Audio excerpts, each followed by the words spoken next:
friends. Can we have a quick heart-to-heart? I absolutely love sharing stories, inspiration, and hope with you each week here on the Choose to Think podcast. But you know what? None of this inspiration happens without you. If this podcast has ever brought a smile to your face, sparked a light bulb moment, maybe even a tear to your eye, or made your day just a little brighter, would you consider becoming a supporter for as little as 99 cents a month? That's less than your favorite coffee creamer. You can help keep this ministry thriving. And if you're feeling extra generous, you can go up to $9.99 a month. It's totally safe, secure, and literally takes just a moment of your time. Here's how. Just pop over to the listener support tab on Spotify and voila, you're officially a podcast hero. Your donation will mean the world. It keeps the content flowing, the stories inspiring, and our community growing. Thank you for being the heartbeat of this show. I am so grateful for you. Let's keep choosing to think and to give together. Hey there, I'm Victoria and welcome back to the Choose to Think Inspirational podcast. I'm so glad that you're here. I know your time is valuable and I want to provide some value and just insert that right into whatever you might be doing today, whether you are running errands, sweeping your floor, mowing your grass. Well, I don't know if you'd be mowing these days, but you might be mulching leaves. I was just doing that yesterday, but whatever you're doing, maybe you're taking a walk around the block. Thank you so much for including me in your day. It's nothing I take for granted. I truly appreciate your time and the fact that you press play on another episode of the Choose to Think podcast. And you know what? We're in the middle of the mini episode series, and I wonder if you're reading over your affirmations each day, because today is part 5. Are you starting to notice a difference in your overall outlook and disposition if you are reading those daily? Do you feel like your mind is being renewed? I hope so. And if you haven't gotten the free resource that goes with this series, the link is in the description or the show notes, because I want you to energize those 30 life-giving thoughts. I read them myself every day, or I try to. I keep them near my Bible. And it makes a difference because I'm actually focusing on God's word, his truth. And I know that I feel empowered, and it's going to empower you to help you to replace those toxic worldly thoughts with Bible-based affirmations. And I know you hear a lot about that these days, but neuroscience will support what we're doing here on the show. We're trying to encourage you to do. I want you to have greater mental clarity, focus, and a Christ-like mindset. And I know you do too. Especially, look, we're coming into the holidays. Things are crazy, but each episode that I dish out during this series is going to offer you practical analogies, real life stories and applications, insights, all grounded in scripture and brain science to inspire you to be transformed in your daily thought life. On to today's thought for the day. I can do all things through Christ who strengthens me. And that comes from Philippians 4:13. And if you've been with me very long, you've heard me mention this very scripture that I have on a wall placard that's hung for years in my kitchen. I'll never forget one telltale moment in my life when I was as low as you can possibly be. I felt defeated, alone, and terribly depressed. I had been wrestling with my thoughts for way too long, and on this particular occasion, I walked into my kitchen and I caught sight of that placard that said, "I can do all things through Christ who strengthens me." And with near disgust, I said aloud, "Yeah, right. God, your word's not true. I cannot do all things.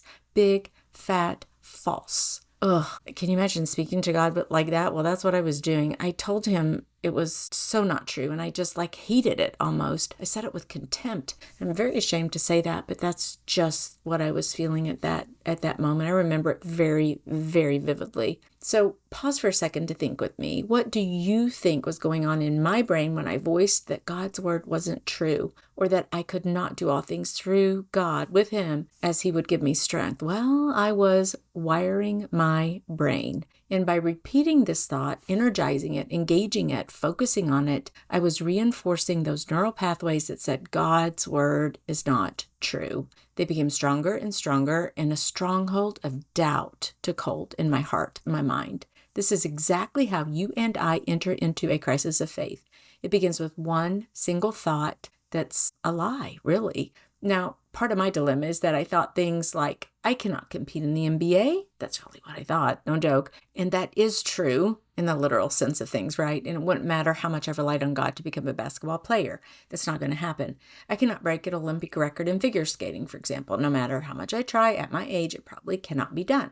But do you see what I did in my reasoning? I only focused on the physical aspect of my existence, and by virtue of my size and shape and age, I screamed to God that I could not do all things by His power and strength. What I missed in my crisis moment is the underwriting message of this admonition, the context of this amazing biblical truth. I can do all things through Christ who strengthens me. It's often quoted for encouragement, but it's important to understand its context and deeper meaning so that we can grasp what Paul was really saying. He wrote the letter to the Philippians while he was in prison, likely in Rome around AD 61. The church in Philippi had sent him a gift, and in this letter, Paul is expressing his gratitude and encouraging the believers. I think Philippians may be one of my favorite books in the New Testament, actually, because there's so many one-liners that I just love, and this is actually one of them now. I love that verse. But despite Paul's dire circumstances, he was imprisoned and potentially facing death, he maintains a sense of peace and joy, which underscores his trust in Christ. Ooh, keyword there, trust. Leading up to verse 13 in Philippians 4:11 and 12, Paul writes about learning to be content in any situation, whether in abundance or in need. He says this, I've learned to be content whatever the circumstances. And little side note, does that describe you? He goes on to say, I know what it is to be in need, and I know what it is to have plenty. I have learned the secret of being content in any and every situation, whether well-fed or hungry, whether living in plenty or in want. Then he goes on to say, I can do all things through Christ who gives me strength. Okay, what does all things mean? When Paul says, I can do all things through Christ who strengthens me, he's not suggesting that you or I can literally do anything such as fly or perform superhuman feats or, engage in something that's beyond our physical abilities. Rather, the all things refers to enduring and thriving through any circumstance, whether good or bad, by relying on Christ's strength. And indeed, that is what you can do. Paul had experienced significant highs and lows in his life. He had been wealthy and respected, but he had also been persecuted, beaten, imprisoned, and faced extreme hardship for the sake of Christ. Every situation, he learned that Christ was his source of strength. So the quote, all things refers to all types of life situations, both trials and successes that a believer like you may encounter. So what tough circumstances is life throwing at you right now? Are you experiencing a time of loss or poverty or physical challenges like Paul? Can you endure this season because it is Christ who strengthens you? How would you describe your spiritual strength at the moment, for example? Do you have peace? Do you have a willingness to persevere, knowing Christ and trusting Him in every circumstance like Paul did? Think inner, God-powered strength here. Have you trained your mind and reinforced those neural pathways in your brain to be content, faithful, and joyful in all circumstances, despite all the outward challenges? Gosh, yeah, I know it's hard. And, maybe you're struggling to keep up with your workload and you feel the weight of pressure upon your heart every day and you find yourself repeating, I just cannot handle this workload.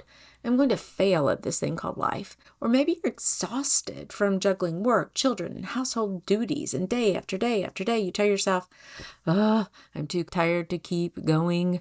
I can't do this anymore. Or maybe you feel the weight of being single. Maybe you're divorced or widowed, and you feel overwhelmed with grief and sadness and daily responsibilities that you used to have someone to shoulder those with, or you long to have someone to shoulder those with, but you find yourself thinking, I don't have the strength to carry on without a spouse, without a mate, without someone around me here. I know, trust me.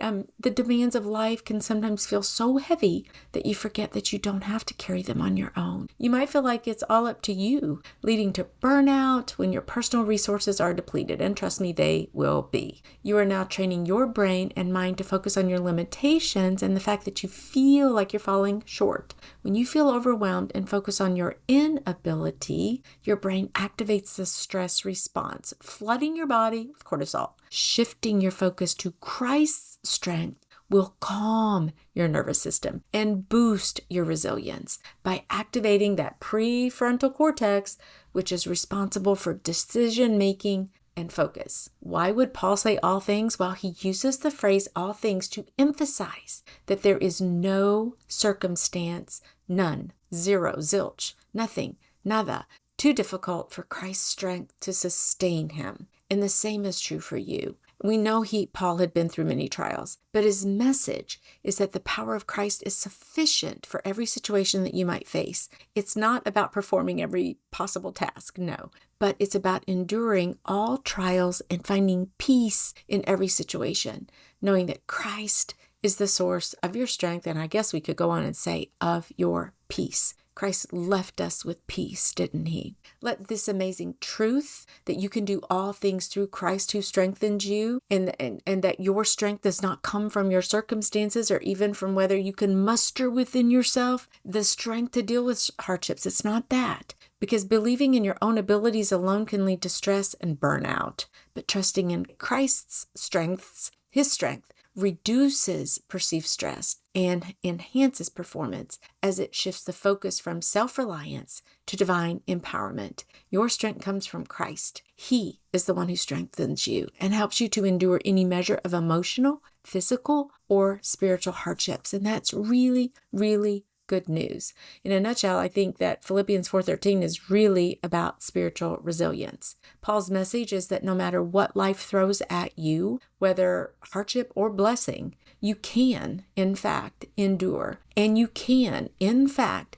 remain content. And you can, in fact, grab hold of peace because Christ is the one who strengthens you. It's a call to trust in God, isn't it? In his power in all circumstances, knowing that his strength is more than sufficient. So imagine Jesus as the ultimate coach or mentor standing beside you in every challenge. Whether you're running a race, climbing a mountain, or navigating through rough waters, his strength flows into you like a steady stream, enabling you to keep going even when your own strength fails. When you remind yourself of this life-giving truth, I can do all things through him who gives me strength, you will begin to feel empowered and capable, knowing that even when your own strength runs out, Christ's strength will carry you through. You'll feel less stress and anxiety. You'll trust in Christ's power instead of your own abilities. This shift is going to enable you to persevere through every challenge you face. And you know what? You're going to develop humility and reliance on God, maybe like you've never had before,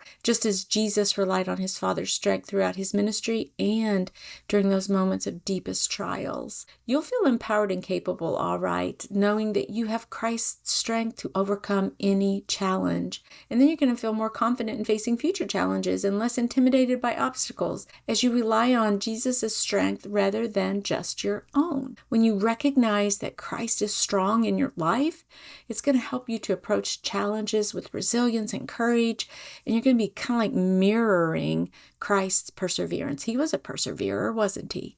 You know, Dietrich Bonhoeffer, and I hope you're going to go see that movie. It's coming out soon. Jim and I just bought our tickets for this coming Saturday.